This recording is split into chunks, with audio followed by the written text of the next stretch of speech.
Assalamualaikum warahmatullahi wabarakatuh.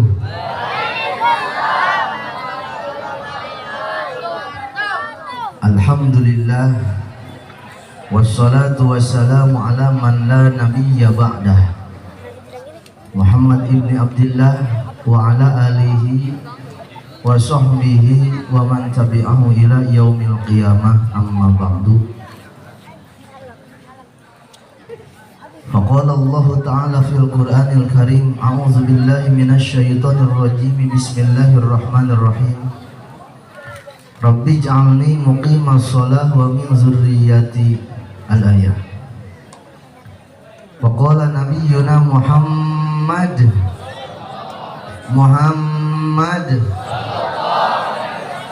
sallallahu alaihi wasallam, as-salat mi'rajul mu'minin, al-hadis aw kama qala sadaqallahul azim wa sadaqa rasuluhul karim wa nahnu ala dzalika minasy syahidin wasyakirin walhamdulillahi rabbil.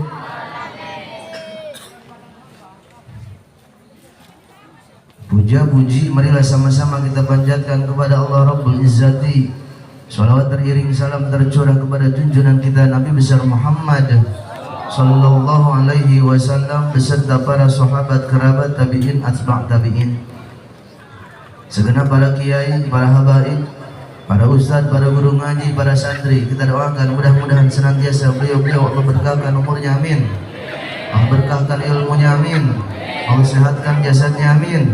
Allah panjangkan umurnya, amin. Serta mudah-mudahan Allah lindungi di dunia wal akhirah, amin. Ya Allah ya Rabbal alamin.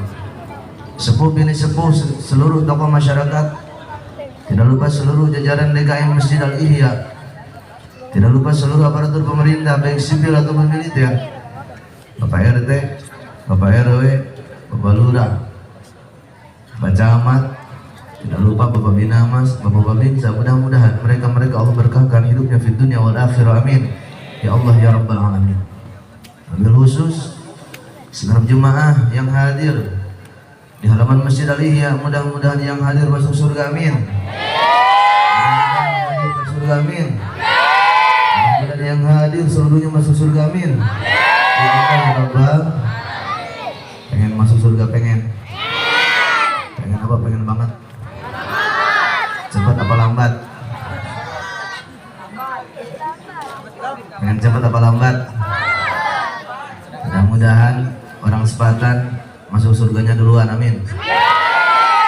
Sebelum orang geruduk masuk surga, orang sini masuk duluan, amin.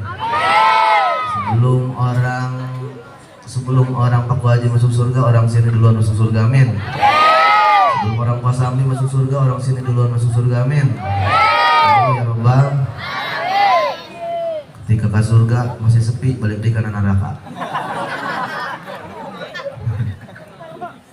Para jemaah rahimakumullah teristimewa, segenap jajaran panitia peringatan Hari Besar Islam, kita doakan seluruh panitia mudah-mudahan yang sakit pada sembuh, amin. Yang belangsak jadi sugih, amin. Yang deng-deng jadi lempeng, amin. Ngebloon jadi calakan, amin. Yang jomblo kapang hijadan, amin. Ya Allah ya Rabbal. Para jemaah rahimakumullah, peringatan hari ini merupakan peringatan satu peristiwa yang sangat luar biasa, yang Allah peristiwakan kepada makhluk yang paling hebat, yang paling luar biasa, oleh zat yang maha luar biasa. Mudah-mudahan kita semua yang hadir ke bawah luar biasa, amin. Ya Allah ya Rabbal alamin. Peristiwa yang sangat hebat, perjalanan ketika kami Rasul diperjalankan oleh Allah dari satu titik kota Mekah, Masjidil Haram, menuju titik Masjid Aqsa di kota Palestina yang berjarak kurang lebih 1.300 kilo, yang andai kata kita tempuh dalam perjalanan unta itu kurang lebih memerlukan 2 bulan perjalanan. Tapi bagi Rasul menempuh dalam waktu yang sangat luar biasa singkat. Bahkan Kanjeng Rasul Allah undang naik ke Hadrah Qudsiyah, bertemu dengan Allah Rabbul Jalil dalam waktu yang singkat. Maka peristiwa yang sangat luar biasa yang andai kata menggunakan logika, otak gak bakal nyampe. Menggunakan pikiran, pikiran mau datang mah. Menggunakan hati, hati udah masukkan slot mah. Haju makena naon, berpikiran, memikirkan tentang peristiwa Isra wal Mi'raj harus membutuhkan keimanan, betul. Peristiwa seperti ini untuk menambah keimanan, menambah keyakinan. Maka generasi menitipkan ajaran, menitipkan akidah kepada generasi yang akan datang. Karena sekarang zaman acak-acakan, betul. Bawa budak letik deng-deng, jadi gangster, mau samurai, mau celurit, paling banter main FF.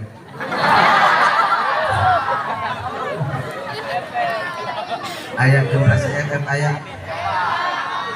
Anak-anak main FF, bapaknya main slot boloon.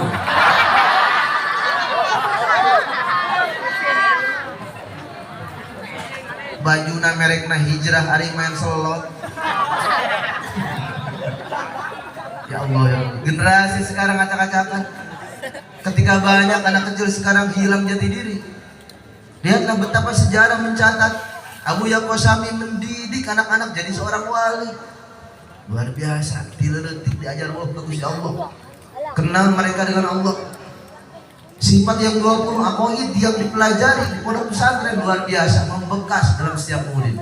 Jadilah kiai-kiai, jadilah ustaz-ustaz di kampung. Alhamdulillahirabbil wujud idam baqa mukhalafatul qiyamuhu binafsihi wahdaniyah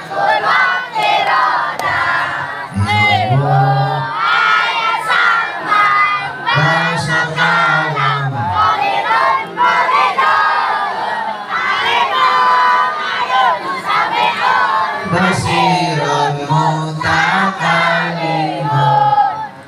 Inilah yang harus kita pertahankan. Akidah jangan sampai hancur di tangan anak-anak kita. Budak letik ayeuna naik motor tinggal di santri mah. Mereka santri cukup pakai Vespa, betul? Di setelah hari Senin nyala-nyala hari Sabtu. Luar biasa, kadang-kadang mereka jalan dari satu pengajian ke pengajian yang lainnya nggak pakai Vespa, cuma pakai motor, cuma pakai sendal, balik sendalnya bagus. Karomah santri diantaranya berangkat kagak pakai sendal, pulangnya sendalnya alhamdulillahirabbil itu santri Polomo.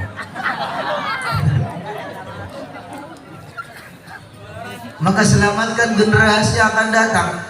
Selamatkan generasi yang akan datang.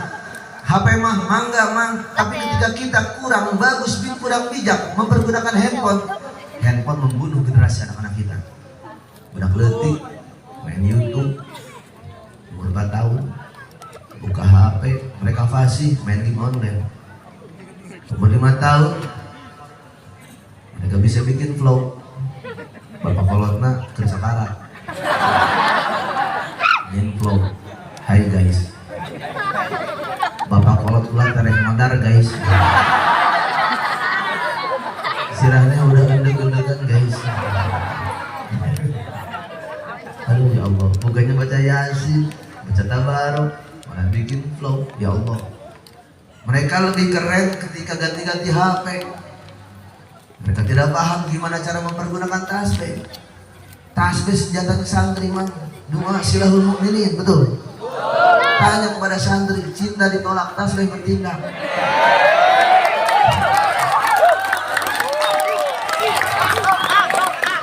Untuk perok jomblo.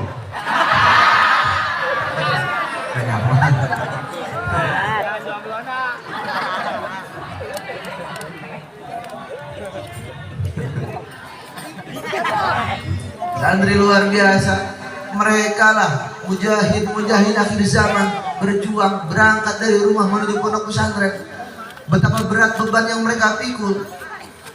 1000 di antara orang yang masuk sekolah paling yang nyangsang menjadi sampingan hiji doang. 1 lawan 1000.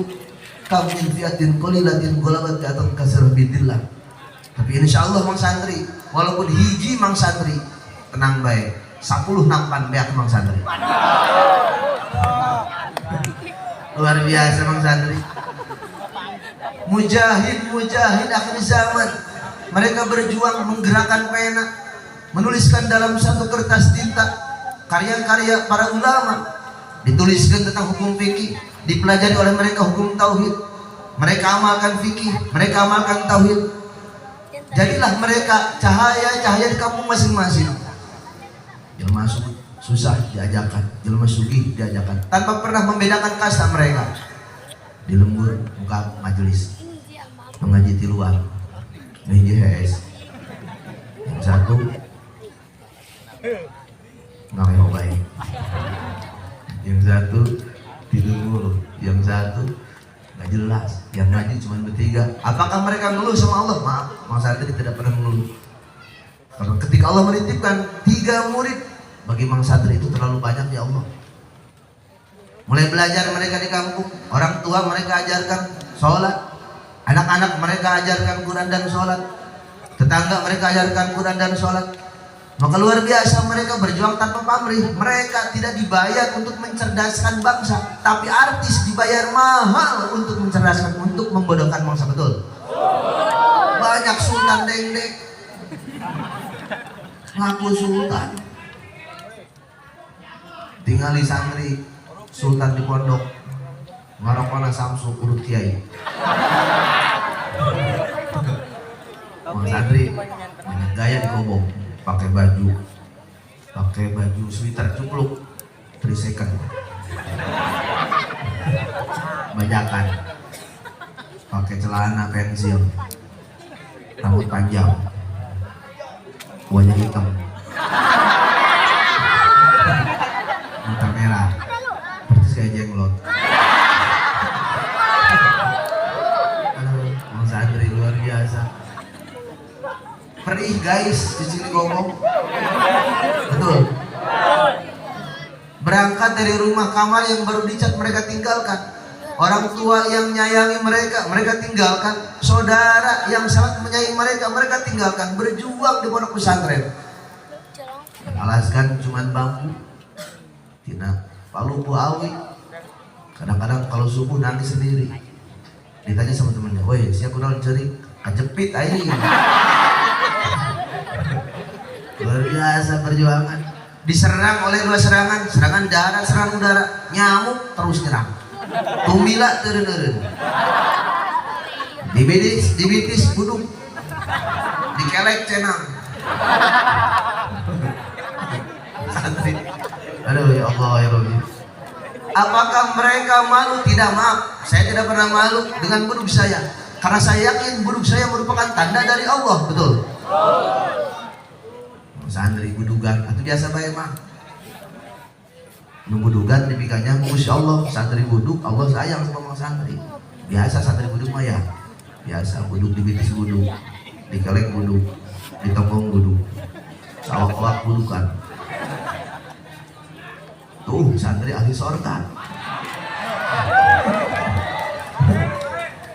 Kita nggak pernah tahu ketika kita lihat langit tanpa bintang maka tidak pernah indah. Begitu juga lihat santri tanpa buduk bagaikan langit tak berbintang.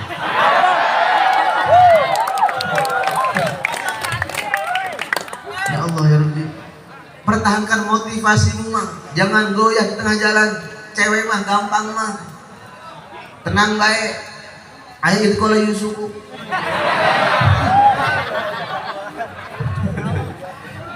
Dibaca ke Mang Santri, ulin kawewe dijuduhan cuy.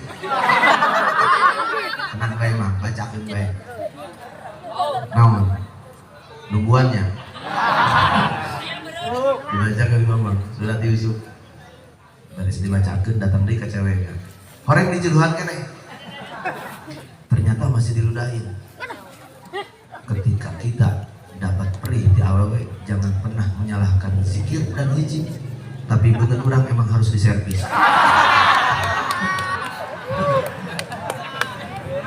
Ngaji bertahankan, jangan pernah ditinggalkan.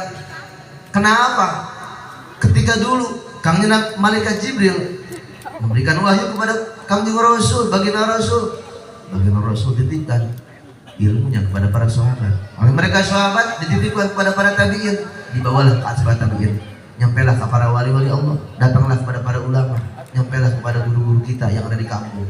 Maka ustadz yang ada di kampung, mereka lah sejatinya sang penerima cahaya-cahaya baginda Rasulullah Sallallahu Alaihi Wasallam. Perjuangan mereka luar biasa, mencerdaskan kampung, mencerdaskan bangsa, meluruskan sholat, meluruskan akidah tanpa pamrih. Diberi duit ya, betul.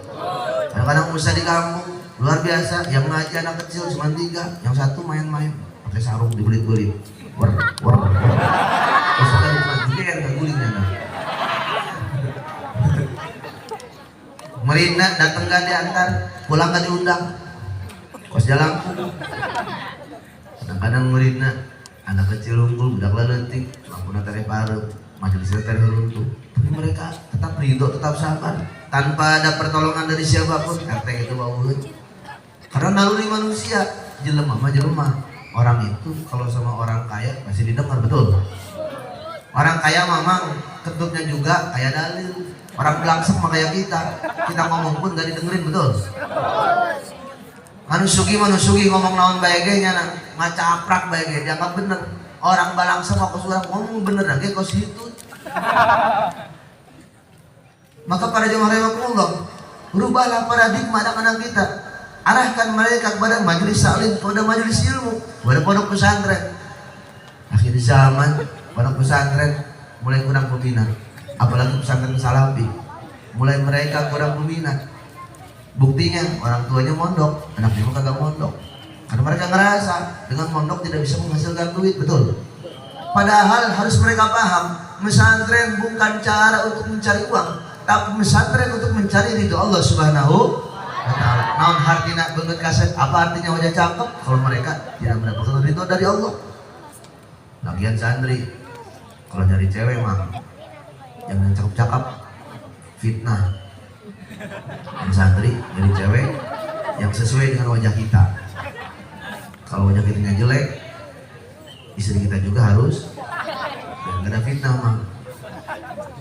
Terus kalau kita punya istri jelek, keuntungannya 3 loh.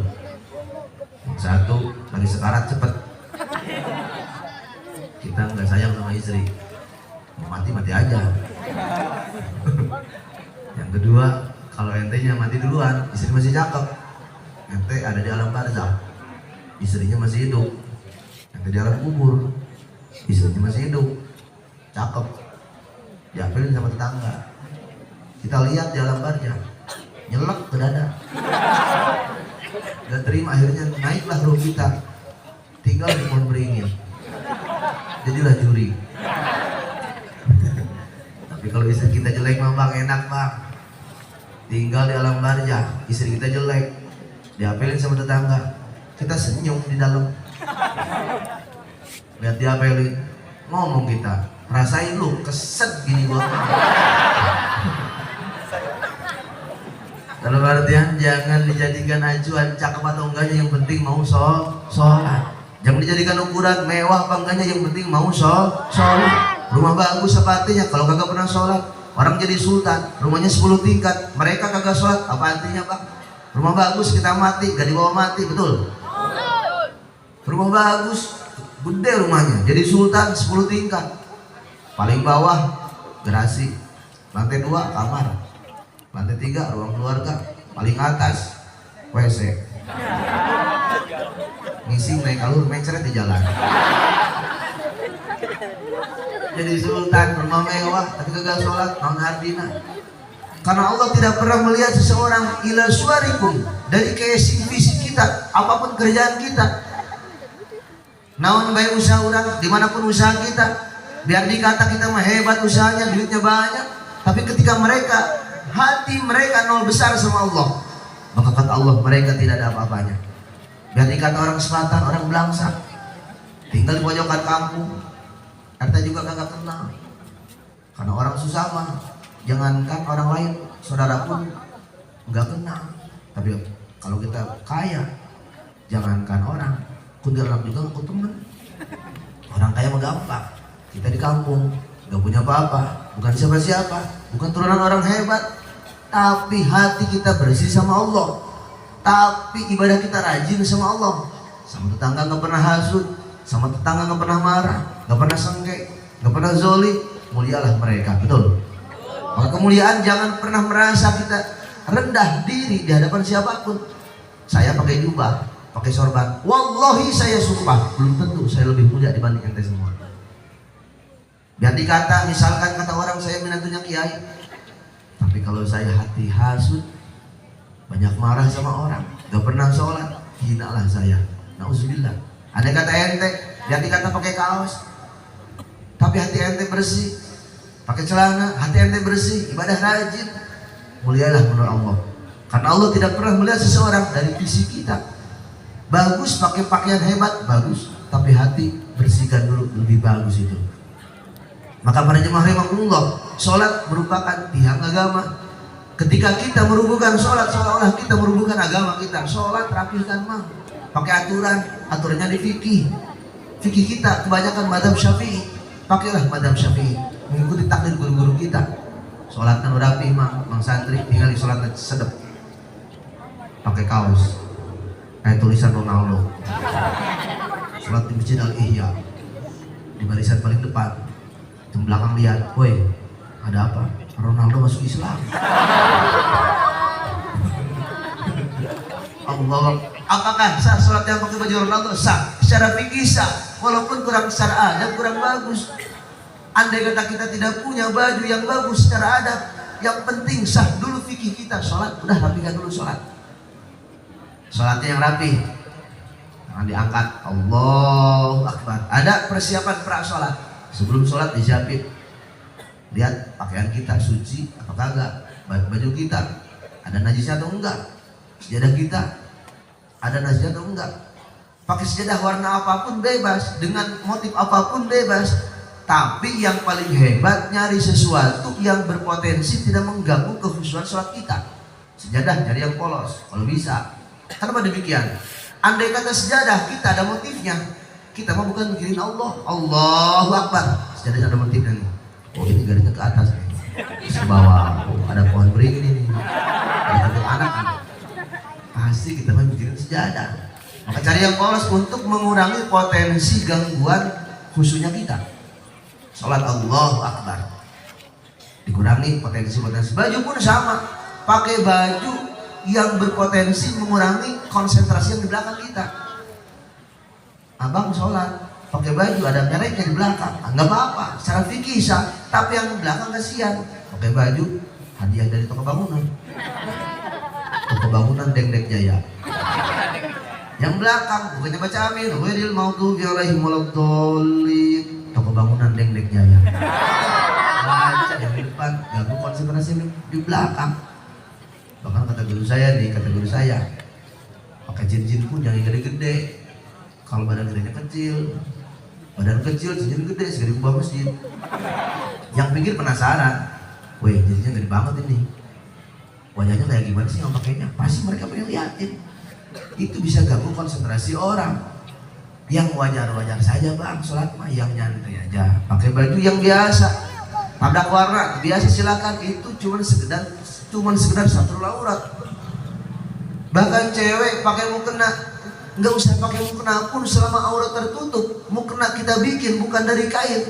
Wanita pakai mukena dibikin dari terpal, silakan. Dibikin mukena mereka dari banner bekas pemilihan dewan. Kebetulan ketika dijahitin di belakangnya ada tulisan coblos. Cucunya lewat, kata cucunya coblos. Secara fikih sah, tapi kurang bagus. Andai kata ada yang lebih bagus, carilah yang lebih bagus. Cewek sholat satu aurat, pakai baju kang, pakai baju yang paling hebat mang. Istri kita belikan baju yang paling hebat, pakailah untuk sholat. Baju yang mahal pakai untuk sholat. Makeup yang mahal, lalu untuk pakai bedak tipis-tipis, pakai lipstick tipis-tipis. Biarkan wajah cantik kita untuk Allah Subhanahu Wa Taala dan suami kita. Yang cakep mau sholat, dia pakai lekna bau naga, mulutnya bau harimau. Cewek mau sholat gosok gigi dulu bang, gosok gigi pakai close up, kumur-kumur pakai minyak tanah. gosok gigi, kumur-kumur, yang cakep, habis itu baru siwakan, cakep. Wudu, kelar wudu kita dandan, cewek dandan.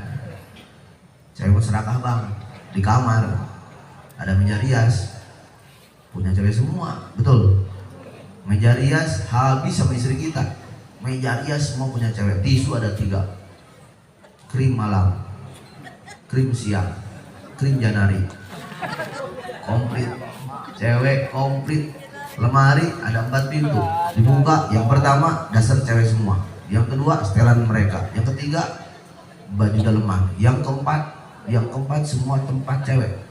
Cowok cukup di kardus sobat nyamuk. Cewek sholat bukan dipakai untuk dandan, tapi dipakai untuk ibadah kepada Allah. Tampilkan wajah yang tercantik untuk Allah. Pakai bedak tipis-tipis, pakai lipstick tipis-tipis, biarkan cakep. Sholat kita enak, sholatnya cakep. Allahu Akbar. Khusus sholat kita, fokus pandangan kita ke tempat sujud kita, sambil mengingat apa yang kita baca. Andai kata bisa menelaah mananya, telaalah mana setiap yang kita baca. Betapa luar biasa. Unta yang sholat dari mulai takbiratul ihram sampai salam, itu merupakan wujud manifestasi penghambaan kita kepada Allah. Bahkan dalam sholat ada satu gerakan, ada satu rukun yang merupakan tertinggi ibadah kita kepada Allah. Ketika dalam posisi sujud, mintalah sama Allah. Karena itu posisi terdekat kita dengan Allah. Sujud, posisi terdekat kita dengan Allah. Sujud. Ketika sujud orang minta ke Allah. Yang sugih minta ke Allah, yang gagah minta ke Allah, yang non-bege minta ke Allah, terus sujud.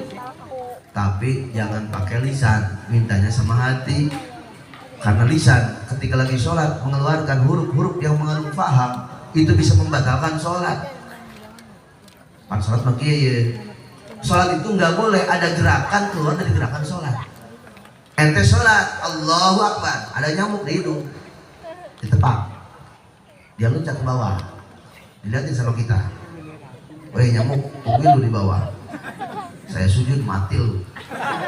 Kita sujud pelan-pelan dengan maksud nguber-nguber nyamuk. Itu sholatnya enggak sah, kan ada maksud, bukan rukun sholat. Maksudnya bukan sujud tapi nguber-nguber nyamuk, itu enggak boleh. Enggak boleh seperti itu, sholat dendam sama nyamuk. Fokus Allahu Akbar, gerakan murni pure, gerakan sholat Allahu Akbar. Relax sholat, karena Allah maha segala-galanya. Nyantai baik, Allahu Akbar. Ulah ngeras deh, Allah, pemburu hantu, Allah. Nyantai baik, Allahu Akbar. Baca Fatihah yang bagus. Kenapa demikian? Karena Fatihah rukun sholat. Ketika kita kurang satu huruf dari Fatihah, itu tidak sempurna Fatihah kita, maka rukun kita tidak sempurna, maka sholat kita dikhawatirkan tidak diterima oleh Allah. Karena secara fikih itu tidak sah. Maka sholat yang rapi, Fatihah yang bagus. Biarkan anak kita belajar hukum-hukum fikih, belajar harf Al-Quran. A, ba, ta, sa, ja, ha, kho, da, za, ro, za, sa, sha, so, do, tozo, aro, faqo, kala, mana, wa, a, la, ayat. Pakai u, bu, tu, su, ju, hu, du, zu, ru, zu, su, su, tu, zu, u, buku, lu, mono, lu, uyu. Pakai sambil ngeden. Be, te, se, je, he, he, de, ze, re, ze, se, se, she, de, te, ze, he, ngisi terus. Belajar anak kita, biar mereka fasih, paham. Titipkan mereka kepada orang yang pintar, kepada orang yang bisa. Ilmu di akhir zaman sangat penting bang.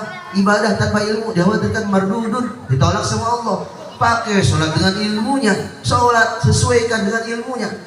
Aurat pun beda, dalam fikih dibahas. Aurat laki-laki dalam sholat ma baina surrah war rukbah, antara pusar dan lutut. Orang sini sholat pakai sarung, pusar ketutup, lutut ketutup, walaupun kagak pakai baju, pakai sendal, pakai baju, pakai celana, pakai sempak, pakai peci, di sarung doang sah sholatnya. Cak fikih sah sholatnya. Menurut fikih sah sholatnya, walaupun cuma pakai sarung, gak pakai baju, gak pakai celana, cuma pakai sarung, sholatnya sah selama satrul aurat, tertutup aurat. Kalau gak percaya, Jumat besok coba di masjid kita sholat pakai sarung, gak pakai baju, gak pakai celana, paling kata orang edan anyar. Itu masalah. Secara fikih sah, secara fikih sah. Cewek sholat pakai mukena, gak pakai baju, maaf gak pakai daleman, gak pakai celana jero. Cewek sholat pakai mukena, gak pakai celana dalam, itu sholatnya sah. Yang penting satrul aurat, walaupun kurang bagus. Bayangkan cewek sholat sujud pakai mukena, itu pakai celana jero, curut lewat.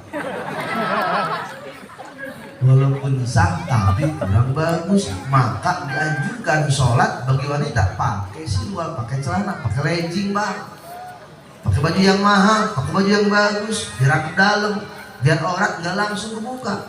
Luar biasa agama mengajarkan. Maka ada adabnya sholat, ada syaratnya sholat, ada yang bisa membatalkan sholat. Kita menggerakkan badan, 3 gerakan besar berturut-turut itu bisa membatalkan sholat. Kita harus paham. Sholat Allahu Akbar, badan gerak-gerak, 3 gerakan besar anggota besar kita itu sholatnya batal. Misalkan lagi sholat Allahu Akbar, tangan pegel, getrok, kepala pegel, getrok, itu batal sholat kalau berturut-turut. Atau misalkan lagi sholat di masjid Aliyah, ada tetangga yang nyetel musik Allahu Akbar, ajib, kepalanya goyang, batal sholatnya. Kang, kalau gatal gimana? Kalau gatal ambil telunjuk, tancemin yang gatal, garuk sama kita, itu nggak batal selama anggota kecil. Garuk pakai telunjuk nggak apa-apa. Orang sini lagi sholat Allahu Akbar, ada tetangga yang main musik, telunjuk yang goyang, itu nggak batal selama cuma telunjuk, karena itu termasuk anggota kecil. Kan kita paham mana yang bisa membatalkan, mana yang tidak bisa membatalkan. Maka santri dididik mereka oleh guru-guru mereka bukan sekedar fikih, bahkan adab pun mereka diajarkan di pondok pesantren. Betul, santri diajarkan di pondok pesantren tentang akhlak, tentang adab. Dalam kitab Fathul Qorib, pipis pun Allah ajarkan melalui baginda Rasul, melalui karya para ulama. Tidak boleh pipis sembarangan, makruh pipis di bawah pohon yang lagi berbuah, nggak boleh kencing di sawah yang ada lubangnya, nggak boleh pipis di jalan orang lewat, nggak boleh buang air besar ataupun buang air kecil di bawah tempat tenda yang buat orang menuh, nggak boleh, itu makruh. Betapa mengajarkan makan pun, baginda Rasul mengajarkan akhlak. Baginda Rasul makan pakai 3 jari, yang pertama telunjuk, kedua jari tengah, ketiga jempol makan. Orang sini makannya kayak beko, dibuat semua, diseret di sini, masuk sama tangan-tangan. Luar biasa. Nabi Rasul hebat. Kenapa demikian? Makan nggak boleh terlalu kenyang, dididik perut jangan terlalu kenyang. Karena orang yang kenyang perutnya pasti cepat ngantuk. Kalau ngantuk pasti tidur. Gimana ilmu mau masuk kalau orangnya tidur mulu? Maka diajarkan santri puasa mereka paham. Bahkan nikah pun santri bab mukafah, carilah seseorang yang lebih mengerti dalam kondisi santri. Biasanya santri kawin santri ngarah paham, sebab santri kawin ke santri lebih paham. Kamu tuh beas, bangun tidur mau santri, mah ada apa kak? Punya beras enggak? Enggak punya kak. Puasa yuk, hayu. Santri lebih siap untuk diajakin puasa. Besoknya nyari lagi beras, mah beras masih ada enggak? Masih belum ada bang. Puasa lagi yuk, hayu. 2 hari puasa, 3 hari nanyain lagi, bang beras belum ada karena udah puasa deh yuk, hayu. 3 hari puasa, hari keempat mati dua-duanya. Lebih paham dunia santri, lebih paham karena santri tidak pernah memikirkan dunia. Santri mah ahli sorga, pokoknya mah cicing di kobong surga, cicing di imah surga. Mereka tidak pernah memikirkan apapun. Tengah malam santri sambil bercanda-bercanda di gobong, ketawa-ketawa seserian di gobong bang santri. Yang kita dengar bang santri mereka sambil ngobrol. Tapi belahlah dada santri, bukalah dada mereka. Ketika dibuka dada santri, pasti hati mereka Allah, Allah, betul? Allah, ya Allah, hayang kawin ya Allah. Hebat Mang Santri ya Allah, Jarobi luar biasa. Kenapa saya berbicara demikian? Karena minat orang terhadap mondok sekarang nol besar. Minat orang terhadap mencari ilmu nol besar sekarang. Sekarang orang lebih senang nyari duit daripada nyari ilmu. Kalau ilmu udah didapat, duit mah gampang bang. Yang susah nyari ilmu, 5 tahun orang belum tentu pulang ke kampung pintar dalam ilmu. Santri digobong, dididik, mereka nggak punya apa-apa, makan nggak punya, duit nggak punya, maka kewajiban orang kaya di kampung. Kalau nggak bisa anak kita dididikan ke pondok pesantren, jadilah diri kita sebagai sosok yang menyukai mereka, yang menanggung kehidupan mereka. Ada santri di kampung, mau santri, ada apa mau ngaji, udah makan belum? Belum, sama, sudah gitu mah. Mau santri, ada apa mau ngaji? Pengen ngerokok, pengen mau ngaji, ngambil ke Madura, duitnya masing-masing. Mas Santri, mau kemana pondok? Nih, saya bekelin kamu 100.000, mondok yang rajin, saya yang ngurus, tanggung jawab. Ente mondok, saya yang modalin. Subhanallah, santri teman mondoknya, betah mondoknya, saya biayain. Tinggal di gobong kuali mah jalan mana parlit, betul?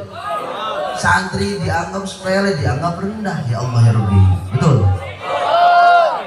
Maka minantu teladan akhir zaman adalah mangsan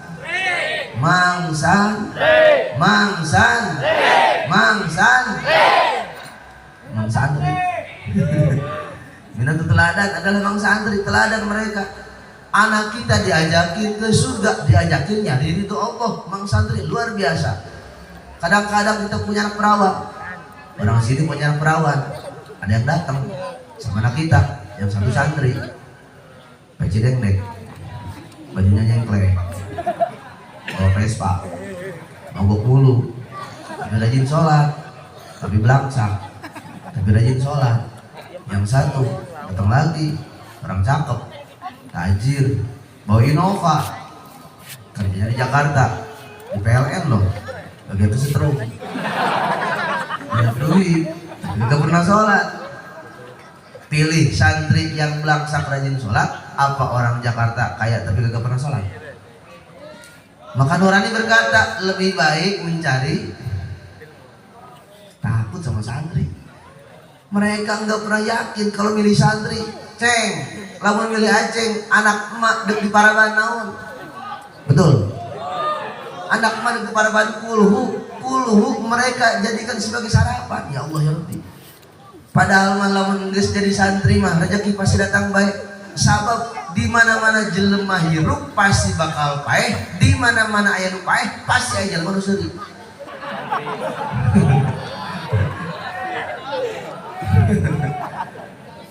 Kamari santri nyenggol.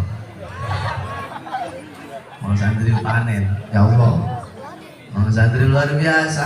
Jangan pernah takut dengan rezeki, karena Allah yang atur rezeki kita, betul? Allah yang jamin rezeki santri, betul? Di dunia boleh balangsak, mang santri di akhirat tangguhan baik. Mang santri di akhirat tangguhan baik. Ketika mereka hidup Allah muliakan mereka. Kariman, hidupnya mereka Allah muliakan. Mut syahidan, kematian mereka para santri adalah kematian syahid. Bahkan dalam satu riwayat dijelaskan, ketika orang alim meninggal, santri maut, maka Allah ngegerokkan malaikat Jibril. Jibril, sini Jibril. Ada apa ya Allah? Bentar lagi ada orang pinter, ada orang alim, ilmu, mau mati Jibril. Terus gimana ya Allah? Kabarin semua malaikat yang ada di langit. Oke ya Allah. Bikin status Jibril di Instagram, kirim ke grup malaikat langit. Malaikat langit, bentar lagi ada santri orang sepatan mau mati. Siapin karpet merah, disiapin karpet merah. Bidadari siapin, jemput santri, siapin. Bidadari jemput santri. Begitu santri masuk ke alam barzah, dijemput ku 72 bidadari santri, masya Allah, 72 bidadari, subhanallah, alhamdulillahirabbil. Betapa dimuliakan derajat santri. Bahkan ketika kita sedekah sama mereka, bagaimana kita bersedekah kepada orang yang jihad fisabilillah, yang berperang di jalan Allah, luar biasa. Kita ngurusin mereka, bagaimana kita ngurusin orang-orang yang jihad fisabilillah, luar biasa. Derajat di akhir zaman santri luar biasa, sangat tinggi. Karena ilmu, ibadah tanpa ilmu itu mardudun. Kehidupan diatur dalam ilmunya, ada ilmunya. Maka santri, berdayakan santri, karena mereka lah makhluk langka. Air keras. Maka santri makhluk langka. Ketika zaman orang senang dengan internet, zaman orang senang minum ciu, mau santri masih di kobong, tinggal di pondok pesantren, makan di kastrol, pakai nampan. Ya Allah ya Rabbi. Kelar makan, kastrolnya dimasukin air. Masak nasi di kastrol, masak air di kastrol, obok pun di kastrol. Subhanallah. Jadi penyakit? Enggak. Corona takut sama santri.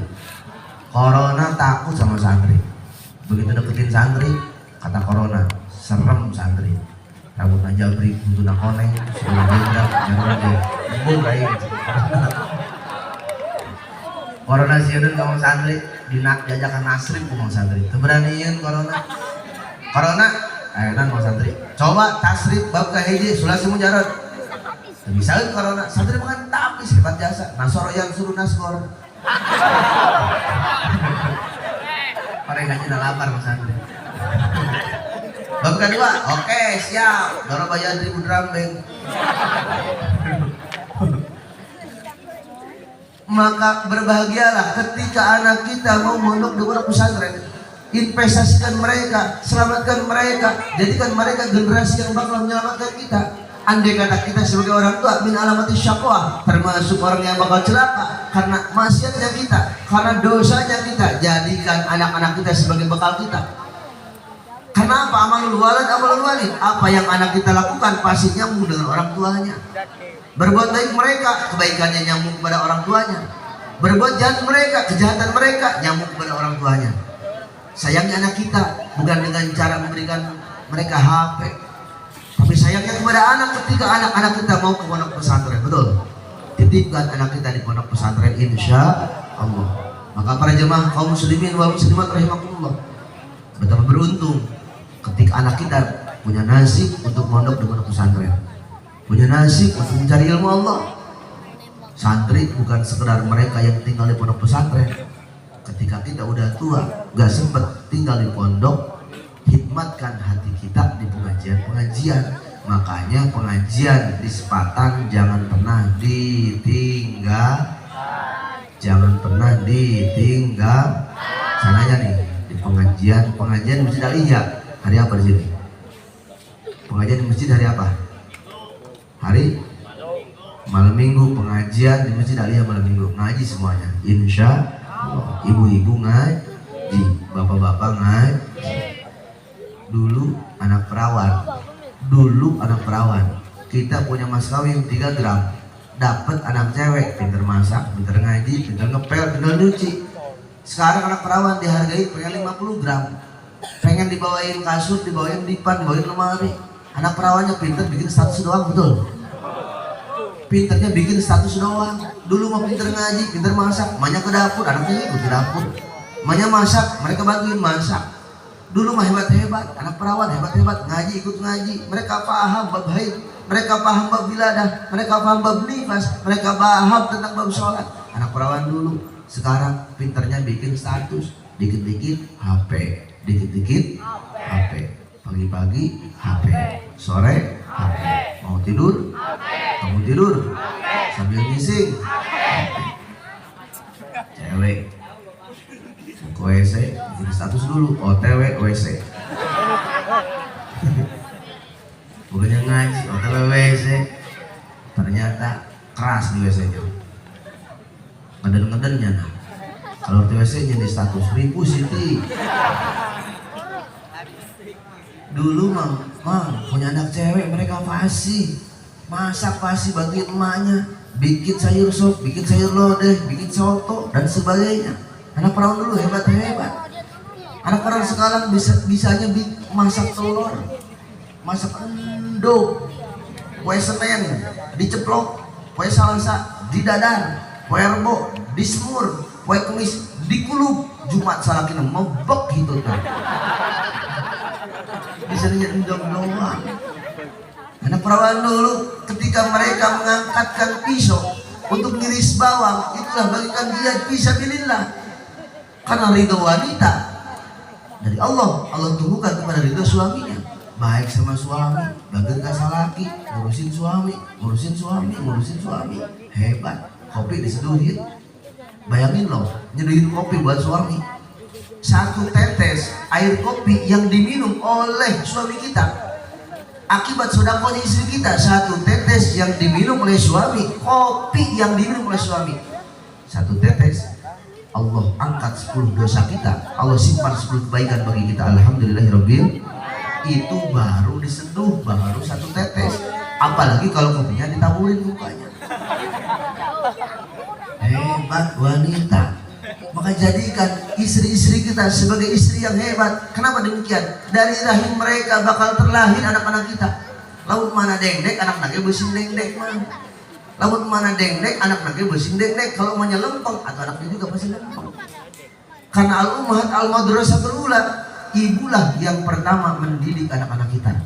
Maka dengan peringatan Isra wal Mi'raj, Allah gambarkan kepada baginda Rasul. Ketika Rasul Mi'raj, secara harfiah Mi'raj adalah naiknya dari tempat yang rendah ke tempat yang tinggi. Secara manawi merupakan ada perubahan dari yang hina menuju kepada yang mulia. Dari yang kagak pernah sholat jadi rajin sholat, kagak puasa jadi rajin puasa, kagak ngaji jadi rajin ngaji, galak sama istri jadi baik sama istri, jauh dari Allah jadi dekat sama Allah. Itulah hakikatnya Mi'raj. Maka yang kagak sholat kita doakan mudah-mudahan jadi rajin sholat, amin. Yang jauh dari Allah mudah-mudahan jadi dekat sama Allah, amin. Mudah-mudahan para santri dapat ilmu yang berkah dan manfaat, amin. Ya Allah ya Rabbal alamin. Jadikan diri kita bisa usul kepada Allah, naik jabatan di hadapan Allah, promosi derajat di hadapan Allah, dari hina jadi mulia, dari bukan siapa-siapa jadi orang yang berguna di hadapan Allah. Gak pernah ibadah jadi rajin ibadah, gak pernah ngaji rajin ngaji, gak pernah jumatan rajin jumatan. Biar dikata badan penuh tato, tobat sama Allah, Allah terima tobat kita. Kenapa demikian? Sebesar-besarnya dosa Firaun, sebajing-bajingannya Firaun bajingan banget, masih lebih dosa, masih lebih bahaya dosa kita walaupun sedikit. Kenapa demikian? Dosa Firaun Firaun yang tanggung, dosa kita yang tanggung. Walaupun dosa kita sedikit, kita yang bakal tanggung, bukan dosa Firaun. Maka kita dididik untuk lebih mengenang tentang dosa-dosa kita adalah istighfar. Bacakan tiap malam. Astaghfirullahaladzim, astaghfirullahaladzim, astaghfirullahaladzim, astaghfirullahaladzim, astaghfirullahaladzim, astaghfirullahaladzim, astaghfirullahaladzim, astaghfirullahaladzim. Banyak istighfar, mudah-mudahan dosa kita Allah ampuni hari ini, amin. Ya Allah. Terakhir kita doakan seluruh guru kita, seluruh para santri, seluruh para kiai, para ustadz, para habaib, para ulama, para ajengan, mudah-mudahan diberkahkan hidupnya oleh Allah, diberkahkan ilmunya oleh Allah, diselamatkan fid dunya wal akhirah, amin. Ya Allah ya Rabbal alamin. Para jemaah rahimakumullah, jangan dulu ntar dengerin petuah dari guru kita. Ilmu mutiara-mutiara dari guru kita simak bareng-bareng, kita dengarkan bareng-bareng, mudah-mudahan kita semua dapat keberkahan, amin. Ya Allah ya Rabbal alamin. Allahumma shalli wa sallim ala sayyidina Muhammadin fil awwalin wal akhirin wa barik wa sallim wa radhiyallahu ta'ala an sadatina sayyidina rasulillahi ajma'in, amin. Ya Allah ya Rabbal alamin. Allahumma barik lana fi Rajab wa Sya'ban wa ballighna Ramadan wa hasil maqasidana wa hasil maqasidana wa hasil maqasidana. Allahumma rahmat sayyidina Muhammad, Allahumma anjur umat sayyidina Muhammad, Allahumma asli umat sayyidina Muhammad, Allahumma farid umat sayyidina Muhammad sallallahu alaihi wasallam. Allahumma anfa'na biman lamtana wa 'allimna ma yanfa'una wa zidna ilman wa yaqinan.